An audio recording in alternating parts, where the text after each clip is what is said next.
Welcome to This Week in Finance, covering the week of June 22 till June 29. Tech dominated the markets last week, with AI giants leading the charge. Here are your top 5 S&P 500 winners.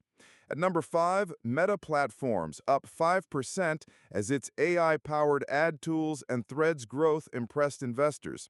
Number 4, Amazon jumped 6% after antitrust lawsuits were dismissed and cloud division AWS showed renewed strength. In third place, Tesla surged 7% on optimism around its upcoming robotaxi event and stronger delivery estimates. The silver medal goes to Micron, soaring 8% after crushing earnings thanks to booming demand for AI memory chips. And the week's biggest winner, Nvidia, up 9%, reclaiming its AI throne after analysts predicted a path to $1,000 per share. While tech soared, these stocks faced turbulence. Here are last week's biggest S&P 500 losers.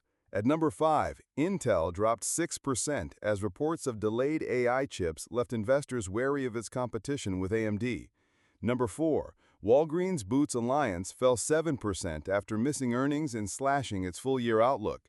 In third place, Dollar General sank 8% as inflation-weary shoppers tightened spending, sparking analyst downgrades.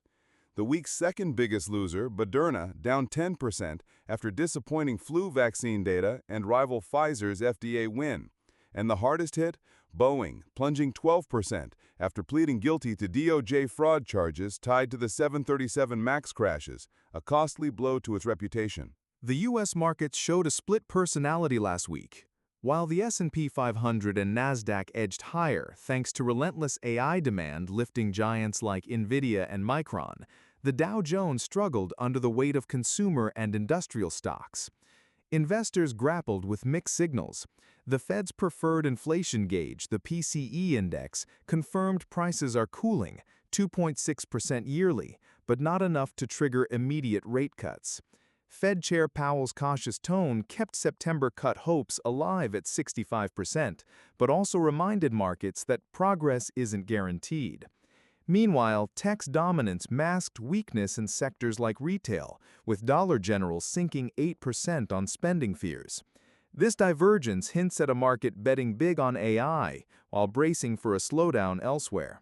Inflation remains the Fed's North Star, and last week's PCE data gave us the clearest signal yet. At 2.6%, core prices are still above the 2% target, but the trend is downward. The problem? Good inflation data isn't enough for the Fed.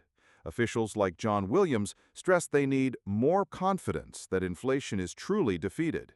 Markets now see September as the earliest possible cut, with a second in December. But bond markets aren't fully convinced. The 10-year yield held firm at 4.3%, reflecting doubts about whether the Fed can ease policy without reigniting prices. For investors, this means volatility isn't going away.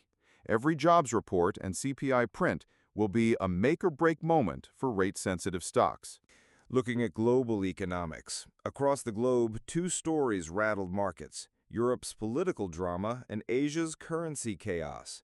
In France, the snap election sparked a sell-off in banks and bonds, as investors feared a far-right or left-wing victory could unravel EU fiscal unity. The ECB, fresh from its June rate cut, now faces a dilemma. Can it keep easing with inflation ticking up? Meanwhile, Japan's yen collapsed to 160 per dollar, a 38-year low, as the BOJ's ultra-loose policy clashed with the Fed's higher-for-longer stance.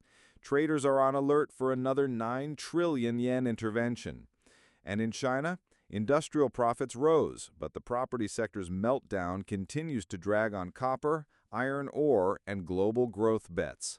For U.S. markets, these are warning signs. A strong dollar hurts exporters, and EU instability could spell contagion. Key corporate headlines were Rollercoaster. Nvidia briefly became the world's most valuable company, then dipped as profits were taken, but its 9% weekly gain proved AI mania is alive. Micron's earnings showcased the flip side. AI isn't just about software.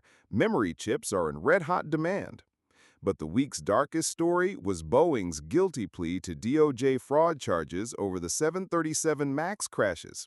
The $243 million fine is just the start. Its reputation is in tatters, and the stock paid the price, plunging 12%. On a brighter note, the Fed's stress tests confirmed Wall Street's resilience. J.P. Morgan and Goldman Sachs sailed through a simulated recession. The takeaway? While megacaps drive indices, stock picking matters more than ever. Upcoming risks to watch. Markets hate uncertainty, and the next 2 weeks are packed with it. First up, the July 5th jobs report. Another soft number could lock in a September Fed cut, but a hot print might delay hopes. Then France votes on July 7th. A far-right win could trigger EU bond panic, while a left-wing surge risks a spending backlash. Both scenarios threaten the euro and global risk appetite. And by mid-July, earnings season begins. With stocks at record highs, guidance will be scrutinized, especially from consumer and AI-linked firms. Could warnings spark a correction, or will Goldilocks optimism prevail? One thing is clear, in this market, staying nimble is the only way to win. Thank you for watching This Week in Finance. Stay tuned for next week's episode next Sunday, and have a great week.